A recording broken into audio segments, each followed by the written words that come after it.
All right, welcome to lesson 3-5, parallel lines and triangles.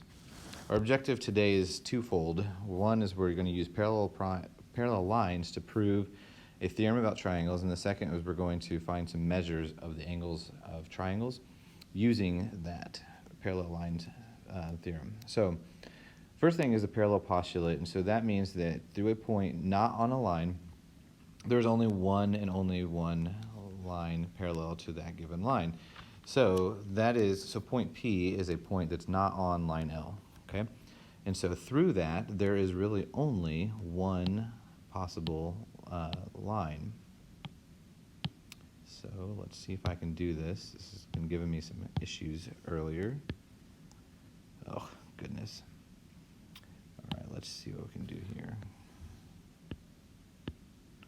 All right, so we're going to draw this line out here, make it go through point P and be parallel to, as best we can, line L.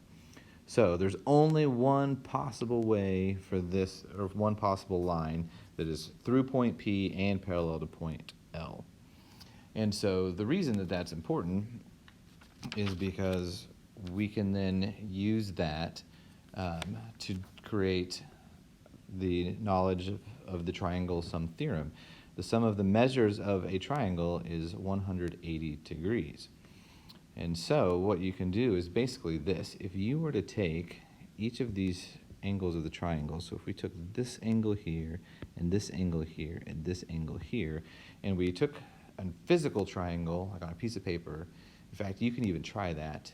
Take a piece of paper, cut a triangle out of it, and then cut off each of the corners, put them together, and guess what they make? A straight line. So they actually make 180 degrees supplementary angles. So we're going to talk about the proof of this theorem here. So the proof is pretty substantial here, but I'm going to try to take it slow for you. So what we know here, so we're given this information as well, that this is, so we're just given this triangle, right? Triangle ABC. And so what we want to prove is that the measure of angle A plus the measure of angle B plus the measure of angle C is equal to 180. All right, so let's see, how can we possibly do that? Well, first of all, we're going to use that same thing that we talked about earlier, where we're going to draw that line again, and we're going to draw it through B, and see, it's still not doing what I want it to. So let's highlight this and let's draw this through here. All right, so now you can see that that line is parallel to the line AC, okay? And so let's add some points here. This is point P, and we'll do a point R just to kind of give some other points. And then let's label these 1, 2, and 3. All right, so 1, 2, and 3 those are 180 degrees, right? So what we know is that this line is parallel to this line, and so this line here, so if we extended this out a little bit, then this line becomes a transversal. Check that out. And so now angle A, which is really this one here inside the triangle, is an alternate interior angle to angle 1. So those are the same. And then if you look at C, if you continue this line out here like so, for C, it is alternate interior angles to 3. So we got some information here that angle 1 is congruent to angle A, angle 3 is congruent to angle C. Sorry, that's terrible writing. And so knowing that, and knowing that these things are supplementary, now we can say that angles A plus the measure of angle 2 plus measure of angle C is equal to 180 degrees. So if you look here, that's 2 is the same as B, and so now we have just proven that A plus B plus C makes 180. All right, so what we drew there, this line I drew, that's called an auxiliary line. And that's just a line that you add to a diagram to help explain relationships when you're making proofs. So nothing big there.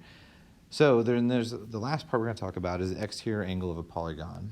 So an angle formed by a side and an extension of an adjacent side. So that is an extension of an adjacent side. So here's one side, here's the adjacent side. So angle 1 is considered a exterior angle of a polygon.